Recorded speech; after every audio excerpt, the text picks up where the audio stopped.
Kualifikasi dalam hukum perdata internasional merupakan langkah penting dalam penyelesaian perkara lintas negara. Kualifikasi berarti proses menafsirkan serta menata kumpulan fakta hukum yang muncul dalam suatu perkara untuk kemudian menempatkannya dalam kategori hukum tertentu. Dalam praktek nasional, kualifikasi biasanya tidak terlalu rumit. Namun dalam konteks HPI, permasalahan ini menjadi lebih kompleks karena adanya perbedaan sistem hukum antar negara. Hal ini menimbulkan pertanyaan utama, yaitu sistem hukum manakah yang digunakan sebagai dasar kualifikasi dalam suatu perkara. Adapun kualifikasi dalam hukum perdata internasional dapat dibedakan menjadi dua, yaitu yang pertama kualifikasi fakta, yaitu penilaian terhadap fakta yang terjadi dalam perkara dan menentukan apakah suatu tindakan dapat dikategorikan, misalnya sebagai prestasi atau perbuatan melawan hukum. Yang kedua yaitu kualifikasi hukum, yaitu penggolongan fakta yang telah dinilai tersebut ke dalam cabang hukum tertentu, misalnya hukum keluarga, hukum perikatan, atau hukum warisan. Proses kualifikasi sendiri berjalan dalam dua tahap. Yang pertama, menilai serta mendefinisikan fakta yang dihadapi dalam perkara untuk kemudian menentukan jenis peristiwa hukumnya. Yang kedua, menetapkan kaidah hukum yang dianggap berlaku atas fakta yang telah dikualifikasi tersebut. Dalam penerapannya, kualifikasi hukum perdata internasional menghadapi berbagai problematika yang membuatnya lebih rumit dibandingkan dengan hukum nasional, antara lain yang pertama, perbedaan terminologi hukum, di mana istilah yang sama dapat memiliki makna berbeda.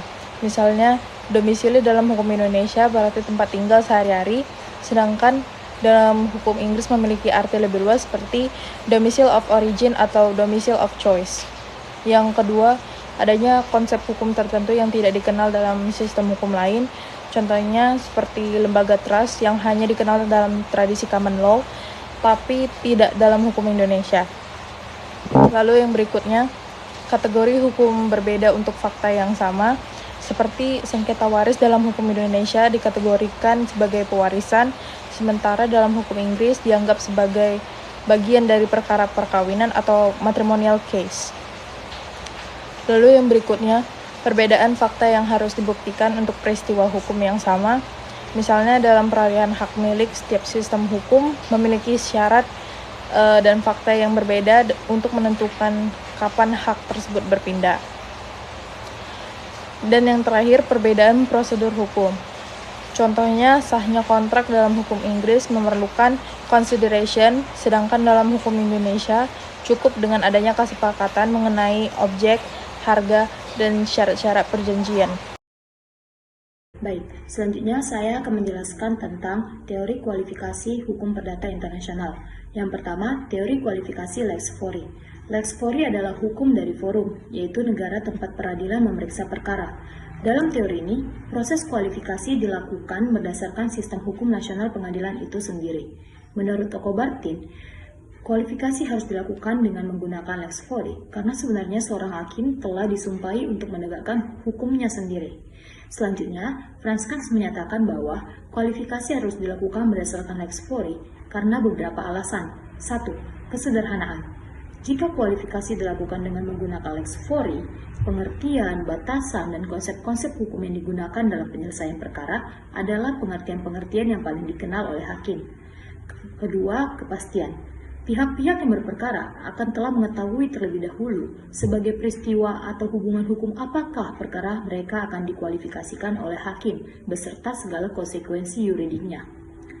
Para penganut teori ini umumnya sependapat bahwa terhadap kewajiban kualifikasi berdasarkan lex fori dimungkinkan pengecualian-pengecualian, yaitu 1. Apabila perkara yang dihadapkan menyangkut penentuan hakikat suatu benda sebagai benda tetap atau benda bergerak, kualifikasi dilakukan berdasarkan ukuran-ukuran yang dikenal dalam lexitus atau hukum dari tempat di mana benda terletak. Kedua, apabila perkara menyangkut kontrak-kontrak yang dibuat melalui korespondensi, sah atau tidak sahnya kontrak tersebut harus dilakukan berdasarkan lex loci contractus atau hukum dari tempat pembuatan kontrak yang ditetapkan secara objektif. Kualifikasi Lex Fori dianggap memiliki keunggulan karena dapat menyebabkan perkara lebih mudah diselesaikan, mengingat digunakan konsep-konsep hukum Lex Fori yang paling dikenal oleh hakim.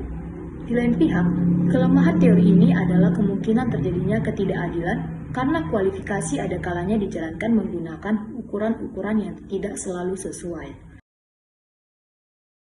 Kedua, teori kualifikasi Lex Causae.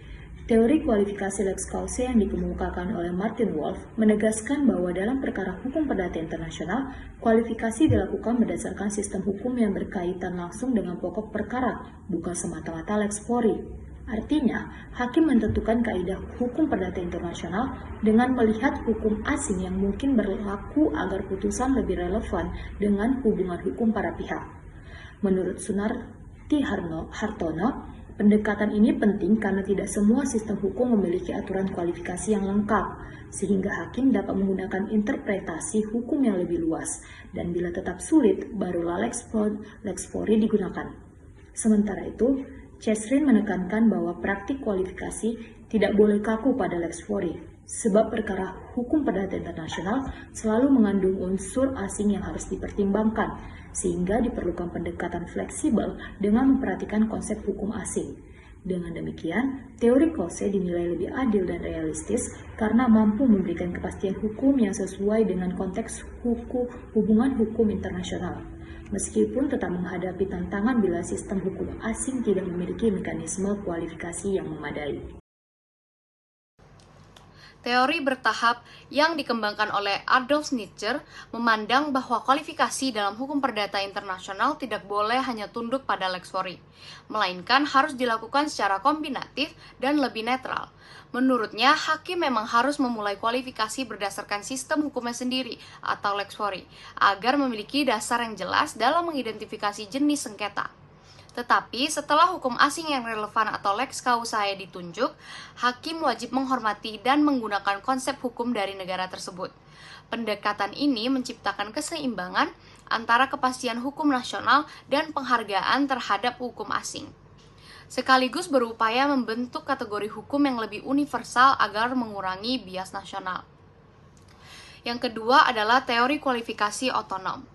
Jadi, teori ini menawarkan pendekatan yang lebih netral dengan menggunakan kategori hukum yang bersifat universal, di mana sekumpulan fakta harus dilakukan secara terlepas dari kaitannya pada suatu sistem hukum lokal atau nasional tertentu. Teori ini menekankan pada harusnya dibentuk hukum khusus yang berlaku secara umum dan memiliki makna yang sama di mata dunia. Tujuan menciptakan keseragaman dan menghindari bias dalam perkara internasional. Namun, kelemahannya adalah sulit diterapkan karena sulit membuat konsep hukum yang akan diakui oleh seluruh dunia.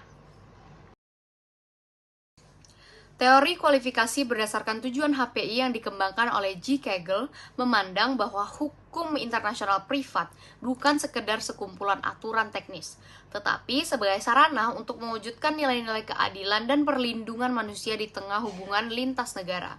Dalam pendekatan ini, Lex Fori tidak lagi menjadi dasar otomatis seperti pada teori klasik, melainkan hanya menjadi salah satu alat yang dapat dipertimbangkan bila sesuai dengan tujuan norma HPI.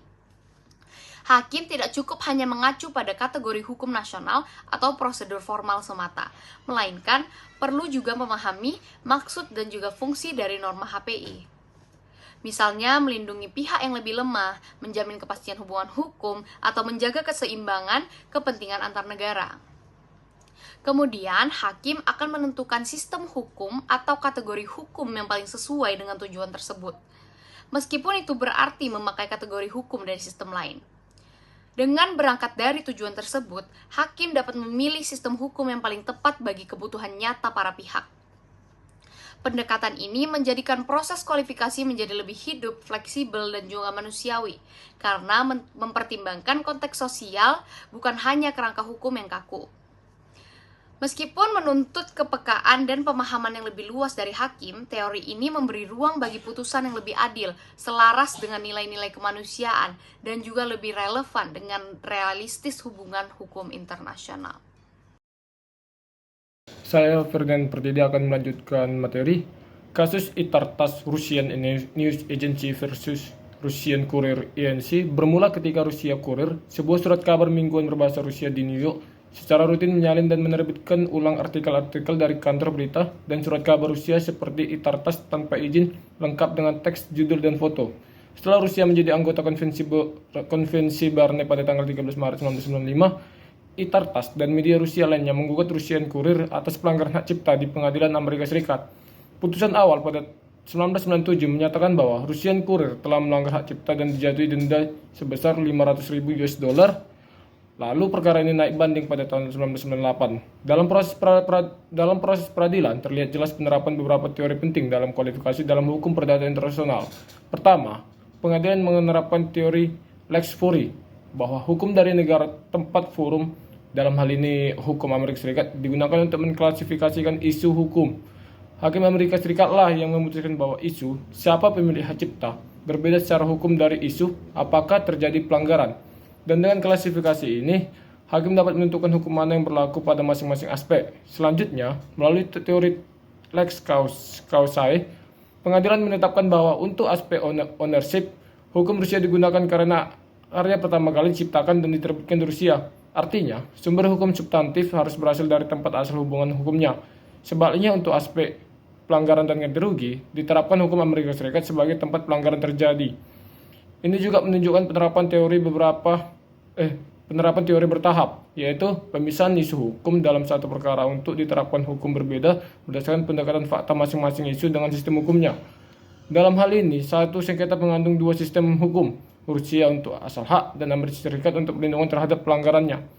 Bila teori yang digunakan adalah teori analitis atau otonom, maka hakim tidak terikat pada lex fori maupun lex causae, melainkan membuat kualifikasi secara pelanggaran hak cipta lintas negara dan menunjukkan hukum Amerika sebagai hukum yang lebih relevan.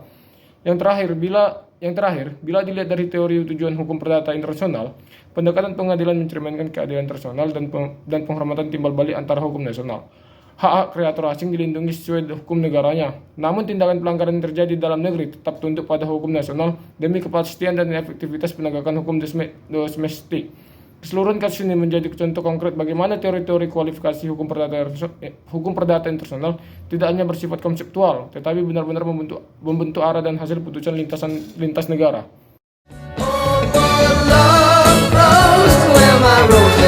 Oh,